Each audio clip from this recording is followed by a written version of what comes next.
খুলনায় এনসিপির এক নেতাকে গুলি করার ঘটনা ঘটেছে। আজ সোমবার দুপুর 12:30টার দিকে খুলনা মজিদ সরণি এলাকায় এনসিপির খুলনা বিভাগীয় প্রধান ও এনসিপির শ্রমিক শক্তির কেন্দ্রীয় সংগঠক মোতালেব শিকদারকে লক্ষ্য করে গুলি চালানো হয়। কোনো শত্রুই নাই, ওর কোনো ই নাই।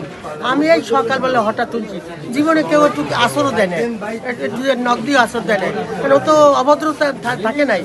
এই কেবল জীবনের মনে এই হইল এনসিপিতে যাইয়া এই জীবনের মনে এটা করতে হইল।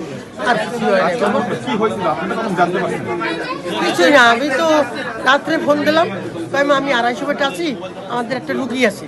তা আমি নামিয়া ডাক বাংলায় তো অলরেডি স্যান্ডেল কিনতে যাবানি, স্যান্ডেল কেনার কথা আছে, স্যান্ডেল কিনতে যাবানি। তারপর আমি আর ফোন দিই না, রুগী যখন আসে তখন রুগীদের আসে বিরক্তি হয়ে যাবে, আমি আর ফোন দিই না। কেবল সকালবেলায় ফোন দেবো, এর ভিতরে বউ ফোন দিয়েছে, আপনার ছেলের গুলি করছে। গুলিটি তার মাথার বাম পাশে বিদ্ধ হয়। গুরুতর অবস্থায় তাকে খুলনা মেডিকেল কলেজ হাসপাতালে ভর্তি করা হয়েছে। হাসপাতাল সূত্র জানায় তার অবস্থার অবনতি হওয়ায় জরুরি পরীক্ষা নিরীক্ষা চলছে। এ ঘটনায় সোনাডাঙ্গা থানার পুলিশ জানিয়েছে দুর্বৃত্তরা তাকে লক্ষ্য করে গুলি চালিয়েছে, তবে এখনও কাউকে আটক করা যায়নি। এ নিয়ে বিস্তারিত তদন্ত চলছে। ফারদিন আলম, নাগরিক প্রতিদিন।